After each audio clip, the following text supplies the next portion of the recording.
Hello दोस्तों, welcome back to my channel PCM classes में आपका स्वागत है।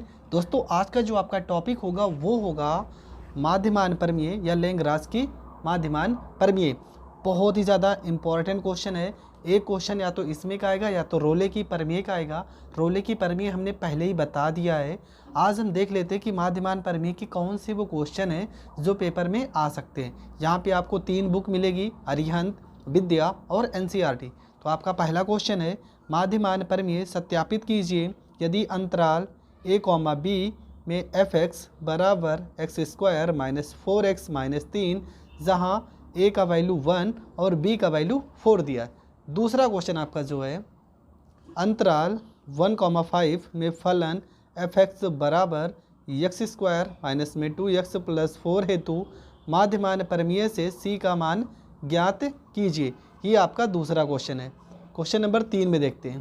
क्वेश्चन नंबर 3 में लिखा है, फलन f(x) बराबर 2x³ माइनस में 10x प्लस में 29 के लिए अंतराल 2,7 में माध्यमान परमीय से c का मान ज्ञात कीजिए। और आपका जो चौथा क्वेश्चन है वो है, माध्यमान परमीय सत्यापित कीजिए यदि अंतराल a, b में f(x) बराबर x³ minus f(x²) 5x² minus 3x, जहाँ a बराबर 1 और b बराबर 3 दिया है। आपका जो अगला क्वेश्चन है, क्वेश्चन नंबर 5, अंतराल -2,2 में फलन f(x) बराबर x² प्लस 4x माइनस 3 के लिए माध्यमान परमीय को सत्यापित कीजिए। ये 5 क्वेश्चन है। इन पाँचों क्वेश्चन को मैं समझाऊंगा। एक एक क्वेश्चन की वीडियो आपको अपलोड होती जाएगी। आज हम माध्यमान परमीय के रूल को समझ लेते हैं कि ये किस तरीके से इस रूल को सॉल्व करना है और किस रूल से इस क्वेश्चन को सॉल्व करना है। तो ये पांचों क्वेश्चन हम बताएंगे एक एक करके, लेकिन उससे पहले आज समझ लेते हैं इसका रूल क्या है। तो इसमें 4 रूल हैं। इन चारों रूल को आपको फॉलो करना पड़ेगा और आपका माध्यमान परमीय सत्यापित हो जाएगा। तो पहला रूल क्या कहता है कि आपका जो फलन दिया होगा, आपका जो फलन f(x) बराबर दिया होगा, ये पहली बात तो बहुपद होना चाहिए। पहली बात तो क्या होना चाहिए, ये कोई ना कोई बहुपद होना चाहिए। बहुपद का मतलब ही आप समझ लो, कम से कम 2 पद होने चाहिए, घात में 2 होना चाहिए, मिनिमम घात, कम से कम जो घात होनी चाहिए वो 2 होनी चाहिए, और 1 से अधिक पद होने चाहिए। तो पहला पद में आपको यही देखना है पहले रूल में कि जो ये समीकरण दिया होगा आपका f(x) दिया होगा, उसे चेक करना है कि वह एक बहुपदी फलन है या नहीं। तो आपको चेक कर लेना है कि यह एक बहुपद है कि नहीं। तो यहाँ पर देखेंगे कम से कम 2 पद होने चाहिए। अगर 2 पद है तो यह एक बहुपद होगा। तो आपको सीधा सा लिखना है कि यह एक बहुपदी फलन है। यह एक बहुपदी फलन है।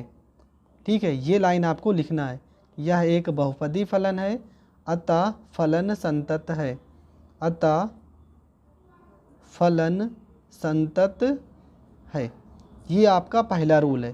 पहले रूल में आपको बस यही चेक करना है कि जो आपका दिया हुआ फलन f(x) है वह बहुपद है कि नहीं। अगर वो बहुपद होता है तो आपको सीधा यही लिखना है कि यह एक बहुपदी फलन है, अतः फलन संतत है।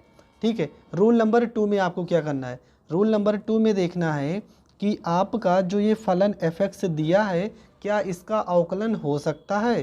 तो यहाँ पे लिखेंगे फलन जो आपका दिया रहेगा, अगर उसका अवकलन हो सकता है तो लिखोगे अतः फलन, पहली बात तो उसका अवकलन करोगे, उसके बाद लिखोगे अतः फलन अवकलनीय है। जो आपका f(x) का मान दिया रहेगा, आपको उसका अवकलन करना होगा। अवकलन जब करोगे तो वहाँ से आपका f' और x का मान निकल के आएगा। ठीक है, f' से x का मान निकल के आएगा, तो आपको लिखना है कि अतः फलन अवकलनीय है।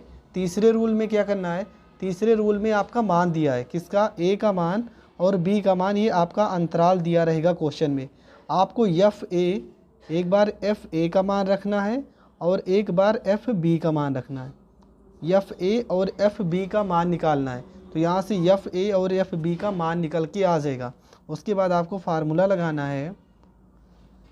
फार्मूला आपको लगाना है कि f(b) माइनस f(a) बटे में आपको लिखना है b माइनस में a। ये आपको फार्मूला लगाना है। ठीक है, इसके बाद आपका जो चौथा रूल आता है, यहाँ पे आपको एफ डैश सी बराबर 0 रखना है।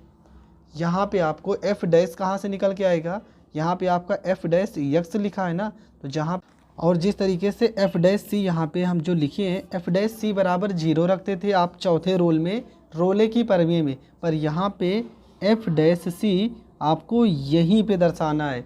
क्यों? क्योंकि यहाँ पे एफ डैश सी का मान रखोगे और इसको जब पूरा सॉल्व करोगे तो यहाँ पर सी का मान निकल के आएगा, सी का कोई ना कोई मान निकल के आएगा और वही सी के मान पे हम चेक करेंगे कि यह माध्यमान की प्रमेय को फॉलो करेगा, सत्यापित करेगा या नहीं। तो यहाँ पे हम एफ डैश सी बराबर 0 ना रख के सी बराबर मान निकालेंगे और सी का मान निकालने के बाद हम देखेंगे कि वह जो होगा वो अंतराल के मध्य में है कि नहीं।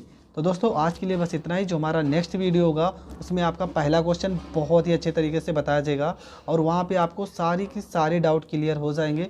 तो मिलेंगे नेक्स्ट वीडियो में, तब तक के लिए जय हिंद, जय भारत।